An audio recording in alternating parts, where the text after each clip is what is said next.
ಯಾರ್ಯಾರು ಈ ದೇಶದಲ್ಲಿ ಕಡು ಭ್ರಷ್ಟರು ಅತ್ಯಂತ ಭ್ರಷ್ಟದಾರ ಅವರೆಲ್ಲರನ್ನ ಬಿಜೆಪಿ ತನ್ನ ತೆಕ್ಕೆಗೆ ತಗೊಂಡು ಅವರನ್ನ ವಾಷಿಂಗ್ ಮಷಿನ್ ನಲ್ಲಿ ಹಾಕಿ ತೊಳೆದಿದ್ದಾರೆ. ಇತ್ತೀಚೆಗೆ ಭ್ರಷ್ಟಾಚಾರನೆ. ಆಮೇಲೆ ಯಡಿಯೂರಪ್ಪನವರು ಮುಖ್ಯಮಂತ್ರಿ ಇದ್ದಾಗನೇ 20 ಲಕ್ಷ ರೂಪಾಯಿ ಡಿಡಿ ರೂಪದಲ್ಲಿ ಲಂಚ ಪಡೆದು ಜೈಲು ಪಾಲಾದರು. ಮುಖ್ಯಮಂತ್ರಿ ಇದ್ದಾಗ ಈ ಜಗತ್ತಿನ ಇತಿಹಾಸದಲ್ಲಿ ಒಬ್ಬ ಪ್ರೆಸೆಂಟ್ ಮುಖ್ಯಮಂತ್ರಿ ಜೈಲು ಪಾಲಾಗಿದ್ದು ಮೊದಲನೇದವರು ಯಡಿಯೂರಪ್ಪನವರು. ಯಡಿಯೂರಪ್ಪ ಮತ್ತು ಅವರ ಮಗನ ವಿಜೇಂದ್ರ ಭ್ರಷ್ಟಾಚಾರ ಬಗ್ಗೆ ಅಂತೂ ಬಿಜೆಪಿಯ ಆಗಿನ ಬಿಜೆಪಿ ಶಾಸಕ ಇವತ್ತಿನ ಉಚ್ಚಾಟಿತ ಶಾಸಕರು ನಮ್ಮ ನಗರ ಶಾಸಕರು ಬಸನಗೌಡರು ಸಹಿತ ಜಗಜ್ಜೇರವಾಗಿ ದಿನಾಲು ಹೇಳ್ತಾರೆ. स्वागत है आपका एम के न्यूज चैनल में। मैं आपके साथ मोहम्मद यासीन नईकोड़ी। ಗೌರವಾನ್ವಿತ ಮಾಧ್ಯಮ ಮಿತ್ರರನ್ನು ಇಂದಿನ ಮಾಧ್ಯಮಗೋಷ್ಠಿಗೆ ಆಹ್ವಾನಿಸುತ್ತಾ ಇಂದಿನ ಮಾಧ್ಯಮಗೋಷ್ಠಿಯನ್ನು ಪ್ರಾರಂಭಿಸುತ್ತೇವೆ. ಮಾಧ್ಯಮಗೋಷ್ಠಿಯಲ್ಲಿ ನಾನು ಮತ್ತು ಡಾಕ್ಟರ್ ರವೀಂದ್ರನಾಥ ಕೆಪಿಸಿಸಿ ಡಾಕ್ಟರ್ ಸೆಲ್ವಿನ ಪ್ರಧಾನ ಕಾರ್ಯದರ್ಶಿಗಳು, ಶ್ರೀ ನಾಗರಾಜ್ ಲಂಬು ಕಾಂಗ್ರೆಸ್ ಮುಖಂಡರು, ಶ್ರೀ ಫಯಾಜ್ ಕಲಾದಿ ಕಾಂಗ್ರೆಸ್ ಮುಖಂಡರು ಇರುತ್ತೇವೆ.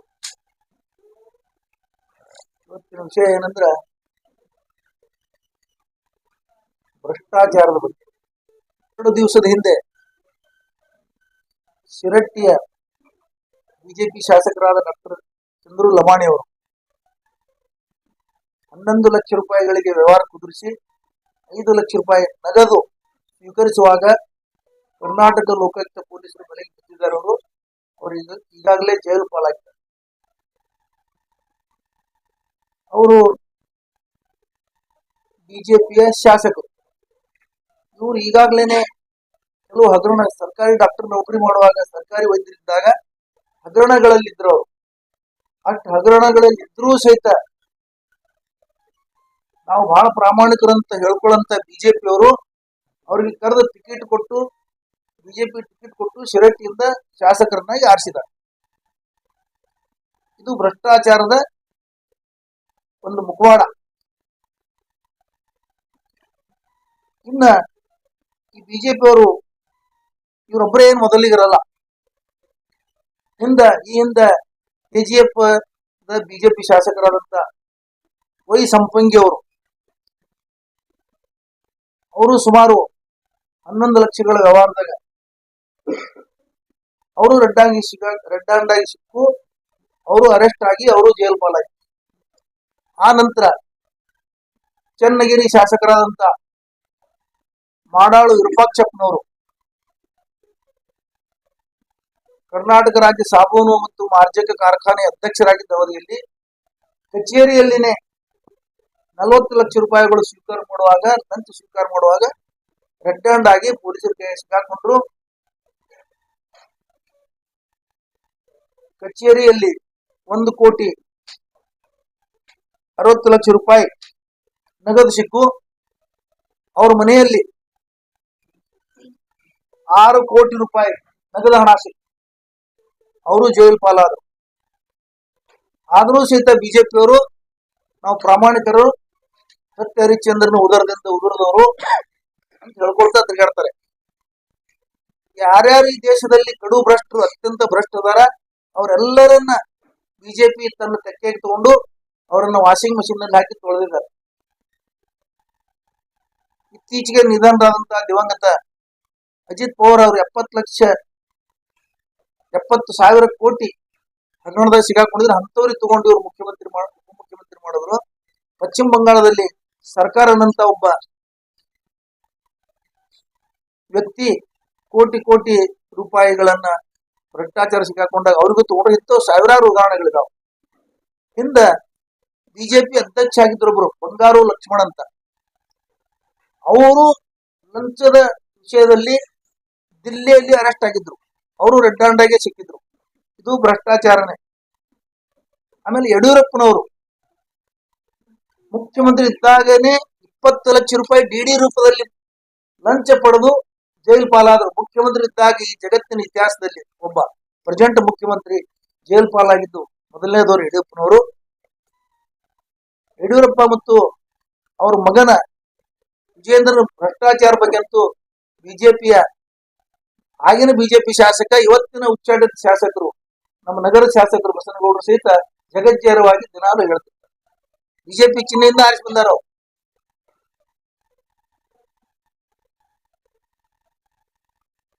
ಬಿಜೆಪಿಯವರು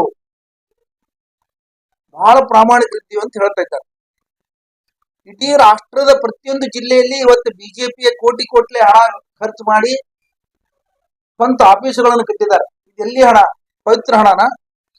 ಇದು ಭ್ರಷ್ಟಾಚಾರದ ಹಣನೇ.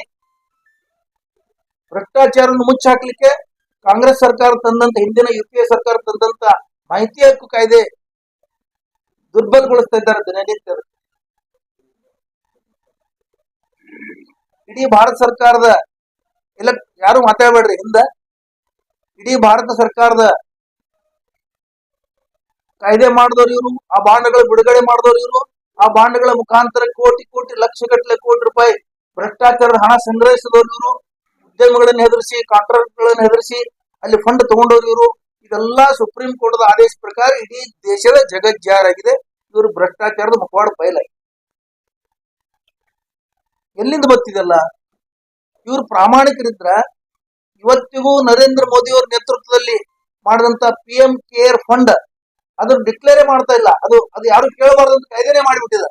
ಯಾರು ಕೇಳಬಾರ್ದಂತ ಕಾಯ್ದೆ ಮಾಡಿದ್ರೆ ಮುಚ್ಚಾಕಲಿಕ್ಕೆಲ್ಲ ಭ್ರಷ್ಟಾಚಾರ ಮುಚ್ಚಾಕಲಿಕ್ಕೆ ಮಾಡಿದಂತ ಕಾಯ್ದೆ. ಯುಪಿಎ ಸರ್ಕಾರ, ಕಾಂಗ್ರೆಸ್ ಯುಪಿಎ ಸರ್ಕಾರ ಭ್ರಷ್ಟಾಚಾರ ಹೊರಗೆ ಬರಬೇಕು, ಜನ ಭ್ರಷ್ಟಾಚಾರದಿಂದ ಮುಕ್ತರಾಗಬೇಕಂತ ತಿಳ್ಕೊಂಡು ಮಾಹಿತಿ ಹಕ್ಕು ಕಾಯ್ದೆ ತಂತು, ಲೋಕಾಯುಕ್ತ ಕಾಯ್ದೆ ತಂತು, ಲೋಕಪಾಲ್ ಕಾಯ್ದೆ ತಂತು. 12 ವರ್ಷಗಳ ಕಾಲ ಇವತ್ತು ಪ್ರಧಾನಮಂತ್ರಿ ಆದಂತವ್ರು ಒಂದು ಲೋಕಪಾಲ್ ನೇಮಕ ಮಾಡಕ್ಕಾಗಿಲ್ಲ ಇವತ್ತು ಭಾರತ ದೇಶದಲ್ಲಿ. ಯಾಕಾಗಿಲ್ಲ? ಇದೇ ಅಣ್ಣಾ ಹಜಾರೆ ಅವರು ಬಹಳ ಜನ ಹೋರಾಟಗಾರರು ಲೋಕಪಾಲ್ ಮಾಡಿ ಅಂತ ಹೇಳಿ ಹೋರಾಟ ಮಾಡೋರು. ಸರ್ಕಾರವನ್ನು ಲೋಕಪಾಲ್ ಮಾಡೋ ಸಲುವಾಗಿ ಹೊಸ ಸರ್ಕಾರ ತಂದ್ರು ಬಿಜೆಪಿ. ಆದ್ರೆ ಇವತ್ತಿಗೂ ಲೋಕಪಾಲ್ ಮಾಡಿಲ್ಲ. ಎಂತ ಅನ್ಯಾಯ! ಇದು ಯಾರು ಪ್ರಶ್ನೆ ಮಾಡಕ್ಕೆ ತಯಾರಿಲ್ಲ. ಅವ್ರು ಇನ್ನೊಬ್ಬರ ಬಗ್ಗೆನೇ ಹೇಳ್ತಾರೆ ಹೊರತಾಗಿ ತಮ್ಮದು ತಾವು ನೋಡ್ಕೊಳ್ತಾ ಇಲ್ಲ. ಅವ್ರು ಇವತ್ತಿಗೂ ಲೋಕಪಾಲ್ ಮಾಡಕ್ ರೆಡಿ ಇಲ್ಲ. ಬಿಜೆಪಿ ಅಕೌಂಟದಲ್ಲಿ ಇವತ್ತ ಅತಿ ಹೆಚ್ಚಿನ ಹಣ ಇದೆ, ದೇಣಿ ಹಣ 10,000 ಕೋಟಿ ಮೇಲ್ಪಟ್ಟು. ಮಾಹಿತಿ ಹಕ್ಕಿನಲ್ಲಿ ಲೋಕಸಭೆಯಲ್ಲಿ ಕೊಟ್ಟಂತ ಮಾಹಿತಿ ಇದು, ಸಚಿವರುಗಳು MP ಗಳಿಗೆ ಕೊಟ್ಟಂತ ಮಾಹಿತಿ ಇದು. 10,000 ಕೋಟಿ ಹಣ ಎಲ್ಲಿಂದ ಬಂತು? ಇವತ್ತು ದೆಹಲಿನಲ್ಲಿ ಬಿಜೆಪಿಯ ಅಂತಾರಾಷ್ಟ್ರೀಯ ಮಟ್ಟದ ಒಂದು ದೊಡ್ಡ ಆಫೀಸ್ ಕಟ್ಟಿದ್ದಾರೆ ಬಿಜೆಪಿ. ಆ ಆಫೀಸ್ ಕಟ್ಟಲು ದುಡ್ಡು ಎಲ್ಲಿಂದ ಬಂತು? ಇದರ ಮಾತ್ರ ಸಂಸ್ಥೆ ಒಂದು 100,000 ಕೋಟಿ ರೂಪಾಯಿ, 1,000 ಕೋಟಿ ಆಗಿರ್ಬೋದು, ಅಷ್ಟು ಖರ್ಚು ಮಾಡಿ RSS ಕಚೇರಿ ಕಟ್ಟಿದ್ದಾರೆ, ಕೇಂದ್ರ ಕಚೇರಿ. ಅದೆಲ್ಲಿಂದ ಬಂತು? ಎಲ್ಲಾ ಭ್ರಷ್ಟಾಚಾರದಿಂದ ಮಾಡಿದ್ದು. ಬಿಜೆಪಿ ಹುಟ್ಟಿದ್ದೇ ಭ್ರಷ್ಟಾಚಾರದಿಂದೇ. ಯಾಕಂದ್ರೆ ಅವರು ಪ್ರಾರಂಭ ಮಾಡಿದವರೇ ಅವರೇ ಭ್ರಷ್ಟಾಚಾರ. ಮತ್ತೆ ಹೇಳ್ತಾರೆ ಬೇರೆದವರಿಗೆ ನೀವು ಭ್ರಷ್ಟಾಚಾರ ಮಾಡಿದ್ರಿ. ಕಾಂಗ್ರೆಸ್ನವರು ಸಚಿವರನ್ನ, MP ಗಳನ್ನ ಭ್ರಷ್ಟಾಚಾರದ ವಿಷಯದಲ್ಲಿ ಅರೆಸ್ಟ್ ಮಾಡಿದ್ದಿದೆ. ತಮಿಳುನಾಡಿನ ಕನ್ಮೋಳಿ ಇರ್ಬೋದು, ರಾಜಾ ಇರ್ಬೋದು, ಇಂದು ಬಹಳ ಜನ ಭ್ರಷ್ಟಾಚಾರದಲ್ಲಿ ಶಾಸಕರನ್ನ, ಸಂಸದರನ್ನ ಅರೆಸ್ಟ್ ಮಾಡಿ ಕೇಸ್ ಹಾಕಿದ್ರು. ಅದನ್ನೆಲ್ಲ ಇವ್ರಿಗೆ ನೆನಪಿಲ್ಲ. ಅದನ್ನೆಲ್ಲ ಮಾತಾಡೋದಿಲ್ಲ ಯಾರು. ಇವೆಲ್ಲ ಎಲ್ಲಿಯೂ ಬಂದು ಒಂದು ವೇಳೆ ಪ್ರಾಮಾಣಿಕರಿದ್ರೆ ಪ್ರಧಾನಮಂತ್ರಿಗಳು PM ಕೇರ್ ಫಂಡ್ ಅನ್ನು ಡಿಕ್ಲೇರ್ ಮಾಡಬೇಕು. ಅದ್ರಾಗ ಹಣ ಎಲ್ಲಿ ಬಂತು? ಇವತ್ತಿಗೆ ಕೊರೋನಾ ಬಂದು ಎಷ್ಟು ವರ್ಷ ಇತ್ತು? 5 ವರ್ಷಗಳ ಕಾಲ ಅದಕ್ಕೆ ಹಣ ಎಲ್ಲಿಂದ ಬಂತು? ಎಷ್ಟು ಬಂತು? ಆಮೇಲೆ ಬಿಜೆಪಿ ದೇಣಿಗೆ ಯಾರ್ಯಾರು ಕೊಟ್ಟರು ಡಿಕ್ಲೇರ್ ಮಾಡ್ಲಿ. ಸತ್ಯ ಹರಿಶ್ಚಂದ್ರನಿಂದ ಉದರದಿಂದ ಬಂದವರು ಇದೆಲ್ಲ ಜನರ ಹತ್ರ ಬಿಚ್ಚಿಡಬೇಕು ಅಂತ ಹೇಳಿ ನಾವು ಆಗ್ರಹ ಮಾಡ್ತೀವಿ. ಈಗ ಡಾಕ್ಟರ್ ರವಿ ಬರವರು ಮಾತಾಡ್ತಾರೆ.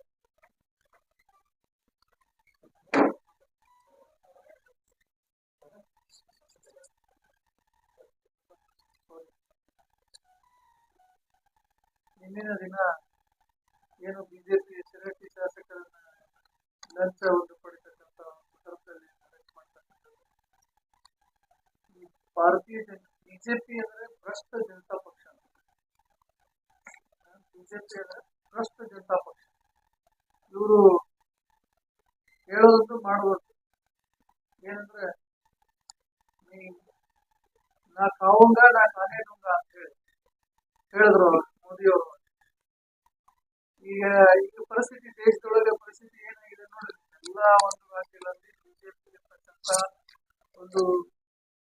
ನಡೆದಿರ್ತಕ್ಕಂಥ ಎಲ್ಲಾ ರಾಜ್ಯಗಳಲ್ಲಿ ಮಾಡಿರ್ತಕ್ಕಂಥ ಕಾಮಗಾರಿಗಳು ಎಲ್ಲ ನೋಡ್ರಿ, ಯಾವ ರೀತಿ ಏರೋಪ್ಲೇನ್ ಏರ್ಪೋರ್ಟ್ ಬೀಳ್ತವೆ, ಬೇರೆ ಬೇರೆ ರಸ್ತೆಗಳಲ್ಲಿ ಬ್ರಿಡ್ಜ್ಗಳು ಬೀಳ್ತವೆ.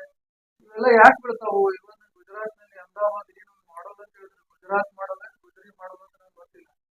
ಅಲ್ಲಿ ದೊಡ್ಡ ದೊಡ್ಡ ಬ್ರಿಡ್ಜ್ಗಳು ಹಂಗೆ ಬಿಟ್ಟು ಬಿಡ್ತಾವ. ಉದ್ಘಾಟನೆ ಆದ 1 ವರ್ಷನೂ ಆಗಿಲ್ಲ, ಅವಾಗಲೇ ಬಿಟ್ಟು ಬಿಡ್ತಾವ. ಅದರ ಅರ್ಥ ಏನಂದ್ರೆ, ಇಷ್ಟೊಂದು ಇವ್ರು ಕಿಕ್ ಬ್ಯಾಕ್ ತಗೊಂಡು ಅಗದಿ ಕಳಪೆ ಕೆಲಸ ಇವ್ರು ಎಲ್ಲೆಲ್ಲಿ ಮಾಡಿದ್ದು ನೋಡ್ರಿ ನೀವು. ಸಂಸತ್ 20,000 ಕೋಟಿ ರೂಪಾಯಿ ಕೊಟ್ಟು ಹೊಸ ಸಂಸತ್ ಕಟ್ಟಿದ್ರು. ಅಲ್ಲಿ ಸೋರ್ತು ಮಳೆ ಬಂದಾಗ ಎಲ್ಲ ಸ್ಟೋರ್.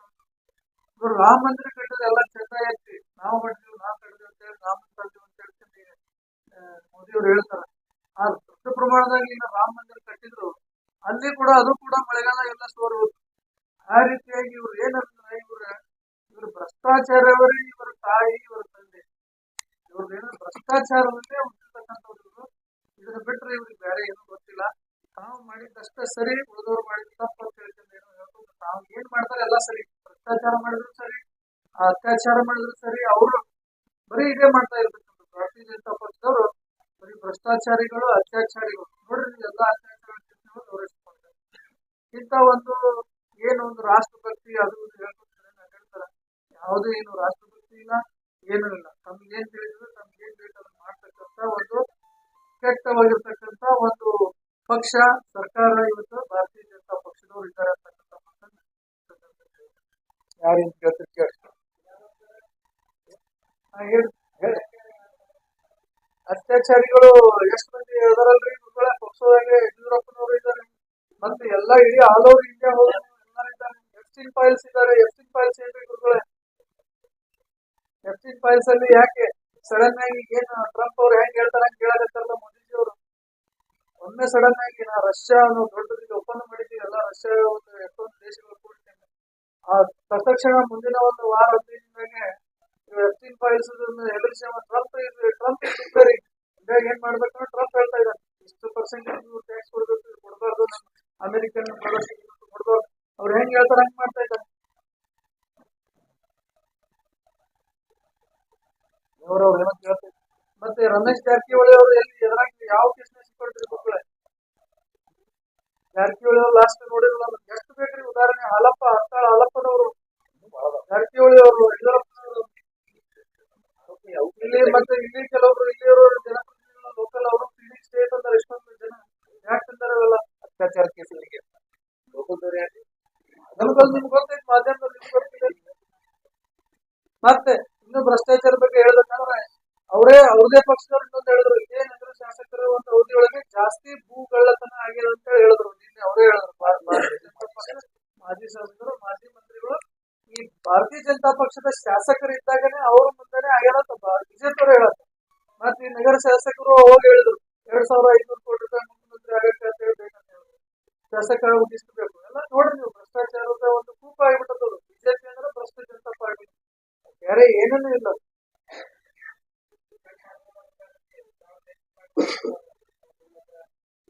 ಅದೇ ಅದೇನೇ 2-3 ಲಕ್ಷ ಹಿಡಿಯಂಗಿಲ್ಲ ಅಂತಾರ. ಅದ್ರಾಗ 20-30 ಲಕ್ಷ ತಗೋತಾರೆ.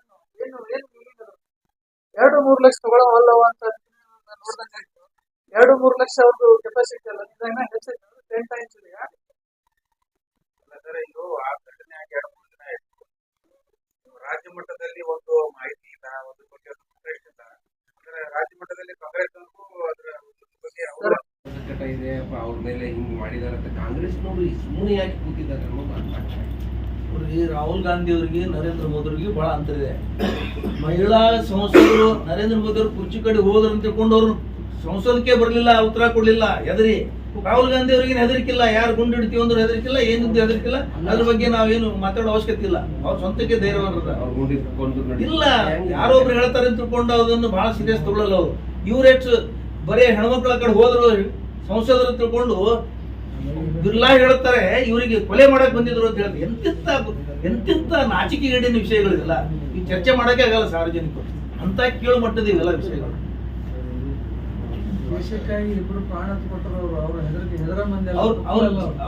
ಅವ್ರ ಕುಟುಂಬನೇ ಪೂರಾ ದೇಶಕ್ಕೆ ಪ್ರಾಣ ತ್ಯಾಗ ಮಾಡಿದಾರೆ. ಅವ್ರು ಯಾರೋ ಒಬ್ರು ಬಿರ್ಲಾನ್ ಚೀಲ ಗುಂಡ್ ಹಾಕಿ ಕೂಡ ಹೆದರ್ತಾರ. ಅವ್ರು ಹಿಡಿಯದಾರ. ಅವ್ರು ಎಲ್ಲದಕ್ಕೆ ಒಬ್ಬ PM ಸಂಸತ್ತನ್ನು ಎದುರಿಸಲಿಕ್ಕೆ ಆಗ್ಲಾರ್ದೆ ಆ ಹೆಣ್ಮಕ್ಳ ಹೆಸರು ಹೇಳಿ ಓಂ ಬಿರ್ಲಾ ಆದೇಶ ಮಾಡ್ತಾರೆ, ಏ ಬರ್ಬೇಕು. ನಾನೇ ಹೇಳಿದೆ ಅಂತ ಹೇಳ್ತಾರೆ. ಎಂತ ಸರ್ಕಾರ ಇಟ್ಕೊಂಡು ಎಲ್ಲ ಇಟ್ಕೊಂಡು ಒಬ್ಬ ಪ್ರಧಾನ ಮಂತ್ರಿ ರಾಜೀನಾಮೆ ಕೊಟ್ಟು ಹೋಗ್ಬೇಕಾಗಿತ್ತು ಇಷ್ಟೊತ್ತಾರೆ. ಮಾನ ಮರ್ಯಾದಿದ್ರ ಸಂಸದ್ಗೆ ಬರಕ್ಕಾಗಲ್ಲ ಅಂತ ಹೇಳಿ ಸಂರಕ್ಷಣೆ ಇಲ್ಲ, ಪ್ರಧಾನ ಮಂತ್ರಿಗೆ ಸಂರಕ್ಷಣೆ ಇಲ್ಲ ಅಂದ್ರೆ ಈ ದೇಶದ ಜನತೆಗೆ ಹ್ಯಾಂಗ್ ಸಂರಕ್ಷಣೆ ಅಂತ ಹೇಳಿ.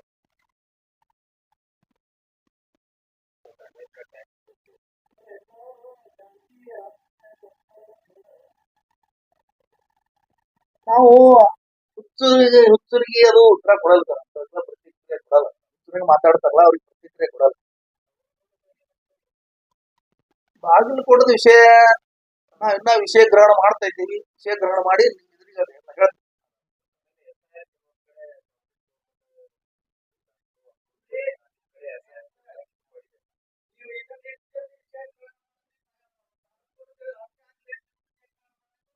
ಅಲ್ಲಲ್ರಿ ಅಲ್ಲಿ ಅದರ ನಾಯಕರದಾರ, ಸರ್ಕಾರ ಇದೆ ನೋಡ್ರಿ. ಅಲ್ಲೆಲ್ಲ ಪರಶುರಾಮ್ ಅವ್ರ ಅಲ್ಲಿ ನಮ್ದು ಸರ್ಕಾರ ಇದೆ, ಸರ್ಕಾರ ಕ್ರಮ ತಗೊಳ್ತಾ ಇದೆ. ಅಲ್ಲಿ IGP ಬಂದಿದ್ದಾರೆ 5 ಜನ, ಅಲ್ಲಿ SP ಬದಲಾಯಿಸಿದ್ದಾರೆ, ಹೊಸ SP ಬಂದಿದ್ದಾರೆ, ಎಲ್ಲ ಮಾಡ್ತಾ ಇದ್ದಾರೆ ಅವರು. ಅದ್ರೊಳಗೆ ನಾವು ಮೂಗು ತುರ್ಸಿ ಮಾತಾಡೋದು ಸರಿ ಎನ್ಕ್ವೈರಿ ನಡೆದಿದೆ. ಆ ಘಟನೆ ಬಗ್ಗೆ ಎನ್ಕ್ವೈರಿ ನಡೆದಾಗ ನಾವು ನಡುವು ಮಾತಾಡೋದು ಸರಿ ಅಲ್ಲ. ಅದೇ ಘಟನೆ ನೋಡ್ರಿ, ಯಾರು ಮಾಡಿದ್ರು ತಪ್ಪೇ.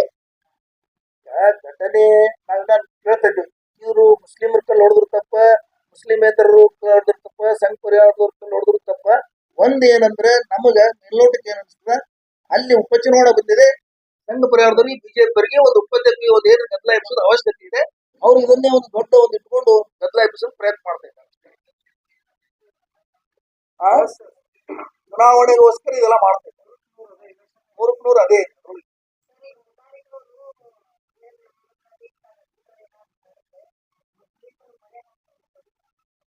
ನೋಡ್ರಿ, ಆ ಮುತ್ತಾಲಿಕ್ ಅವ್ರಿಗೆ, ಬಸವಗೌಡ ಪಾಟೀಲ್ ಅಂತಾಳ್ ಅವ್ರಿಗೆ ನಾವೆಲ್ಲ ಉತ್ತರ ಕೊಡಂಗಿಲ್ಲ. ಯಾಕಂದ್ರ ಅವ್ 30 ವರ್ಷ ಹಿಡಿದು ನೋಡ್ತಾ ಇದೀವಲ್ಲ. ಇವ್ರ ಆ ಭಾಷೆ ಬಿಟ್ಟು ಮತ್ತೊಂದು ಒಳ್ಳೆ ಭಾಷೆ, ದೇಶದ ಒಳ್ಳೆ ಸಂಸ್ಕೃತಿ ಭಾಷೆ, ದೇಶ ಕಟ್ಟು ವಿಚಾರಗಳು, ದೇಶದ ಅಭಿವೃದ್ಧಿ ವಿಚಾರಗಳು ಅವ್ರಿಗೆ ಏನು ಗೊತ್ತಿಲ್ಲ. ಬರೀ ಹಿಂದೂ ಮುಸ್ಲಿಂ ಹೊಡಿ ಬಡಿ ಕಿಡಿ ಇದೆ. ನಮ್ದು ಆ ಸಂಸ್ಕೃತಿ ಅಲ್ಲ. ಕಾನೂನು ಇದೆ, ನ್ಯಾಯಾಲಯಗಳಿದಾವೆ, ಕೆಲಸ ಮಾಡ್ತಿರ್ತಾರೆ. Right sir. और ज्यादा खबरों से जुड़ने के लिए हमारे इस चैनल को लाइक करें, सब्सक्राइब करें और बेल आइकॉन दबाना ना भूलें।